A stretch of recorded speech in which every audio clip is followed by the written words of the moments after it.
序章、警告と約束。ようこそ、この奇妙な実験室へ。これから話す内容は、あなたの脳にとって、少し刺激が強すぎるかもしれません。あるいは、あなたの信じている自由意志という概念を根底から揺るがすことになるでしょう。先に警告しておきます。この動画のタイトル通り、おそらくあなたは、動画の途中で怒りを感じるはずです。私に対してか、あるいは画面の向こうの見えない誰かに対して。しかし、どうかブラウザを閉じる衝動を抑えてください。なぜなら、その怒りこそが、今日私たちが解剖しようとしている、正体不明の怪物の尻尾だからです。私たちは皆、自分自身の思考の主人だと思っています。朝、何を食べるかを選び、どのニュースに賛成し、どの政治家に投票するか、すべて自分の理性で決めていると信じています。しかし、それは脳が見せている、心地よい幻覚に過ぎないとしたら、もし、あなたの頭の中にある、強い信念や、許せない怒りが、あなた自身が、生み出したものではなく、外部から侵入し、あなたの脳細胞を、ジャックして増殖しようとしている、寄生虫だとしたらどうでしょう。今日は、人間の歴史上、最も強力で、最も感染力の高い、ウイルスについて話します。それはインフルエンザでもなければ、未知の病原体でもありません。それは情報です。特に、怒りを伴う情報は、人間の脳のセキュリティホールを驚くほど巧みにすり抜けます。この30分後、あなたはインターネット上の景色が、今までとは全く違ったものに見えるようになっているはずです。それは、マトリックスのコードが見えるようになった救世主のように、あるいは、顕微鏡で、初めて細菌を見た学者のように。さあ、深呼吸をしてください。あなたの脳の防衛システムを解除して、始めましょう。第一章思考の自然淘汰とミームの生態系。まずは、あなたの頭の中を覗いてみましょう。そこは、静かな図書館ではありません。そこは、ジャングルです。無数のアイデアや情報が、あなたの注意という、限られた資源を奪い合い、殺し合っている戦場です。進化生物学者のリチャード・ドーキンスは、1976年に著書、利己的な遺伝子の中で、ある革命的な概念を提唱しました。それがミームです。遺伝子、ジーンが、生物の情報を次の世代へ伝える、乗り物だとしたら、ミームは、文化や思考、人の脳から脳へと伝える乗り物です。キャッチーなメロディ、流行のファッション、宗教的な儀式、そして、あいつは許せないという、噂話。これらは、すべてミームです。ミームにとって、あなたの脳は宿主であり、巣です。彼らの目的はたった一つ生き残り、複製され、他の脳へと感染すること、生物が子孫を残そうとするのと同じように、アイデアもまた、拡散されることを渇望しています。では、どのようなアイデアが生き残るのでしょうか。森の中では、足の速いウサギや、力の強いライオンが生き残ります。アイデアのジャングルでも同じです。退屈な真実や複雑な数式といった、ミームは残念ながら生存能力が低く、すぐに絶滅します。一方で、単純な嘘や、刺激的なゴシップは、驚異的な繁殖力を持っています。ここで重要なのは、その情報の正しさは、生存には何の関係もないということです。インフルエンザウイルスが正義だから、広まるわけではないように、アイデアも真実だから、広まるわけではありません。ただ単に、感染しやすい構造をしているかどうか、それだけが、勝負を分けるのです。想像してみてください。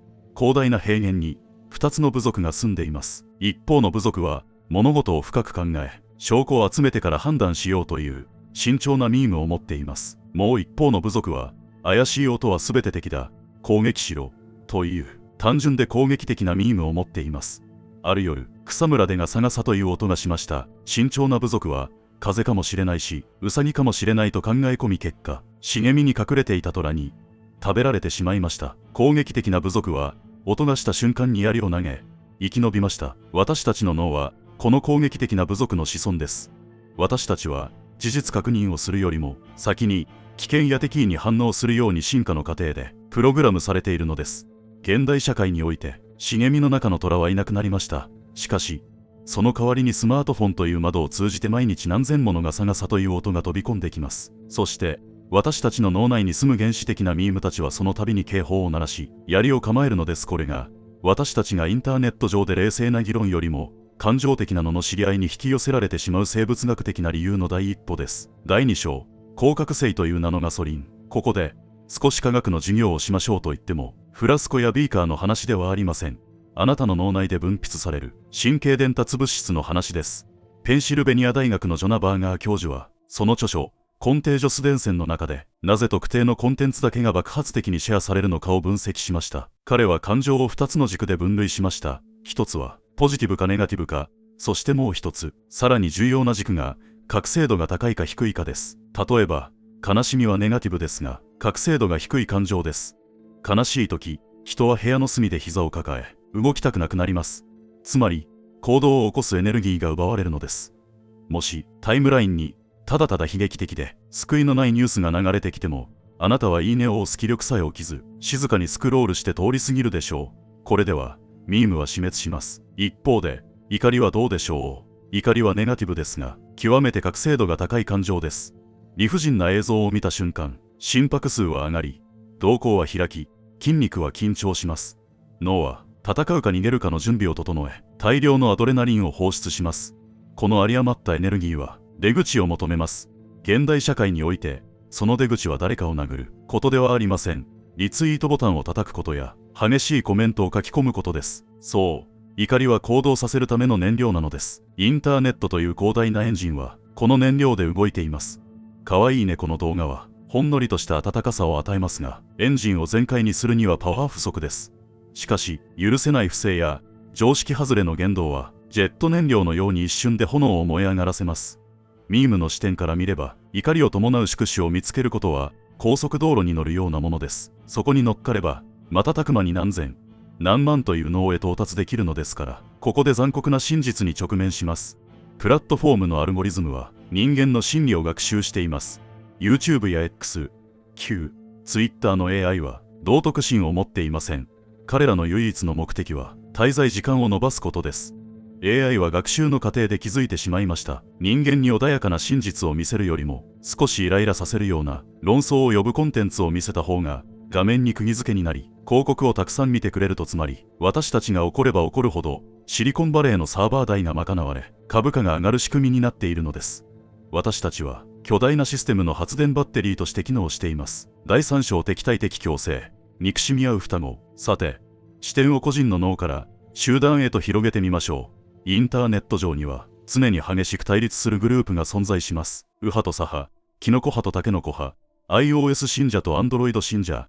彼らは互いに罵り合い、相手を滅ぼそうとしているように見えます。しかし、生態学の視点で見ると、彼らの関係は戦争ではなく、奇妙な共生です。社会心理学者のジョナサン・ハイトは著書、社会はなぜ左と右に分かれるのかの中で道徳的なマトリックスの違いが互いを理解不能にさせていると説きました。しかし、ミームの進化論的視点に立つと、もっと皮肉な構造が見えてきます。極端な意見を持つグループ A が存在するためには、それを批判する極端なグループ B が必要不可欠なのです。想像してください。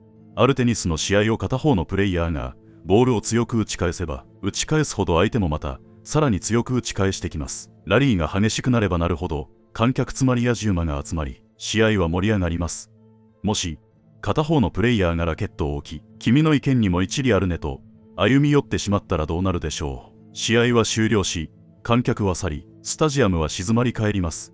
これは、ミームにとっては死を意味します。だからこそ、怒りのミームに感染した集団は無意識のうちに、自分たちの生存に必要な敵を作り出します。彼らは相手の主張の中から、最も論理的で穏健な意見は無視し、最も愚かで、最も過激な、一部の極端な意見だけをピックアップします。そして見ろ、あいつらはこんなに狂っている、と拡散します。これを藁人形論法、ストローマンと言いますが、ネット上では、互いに相手の藁人形を作り合い、その人形を燃やして暖を取っているのです。結果として何が起きるか、グループ A とグループ B は、表向きは憎み合っていますが、システムとしては、互いに栄養を供給し合う、双子のような存在になります。相手の過激な発言こそが、自分のグループの結束を強め、正義の怒りを再生産するための最高の餌になるからです。彼らは敵を倒したいと言いながら、心の奥底では敵がいなくなることを最も恐れています。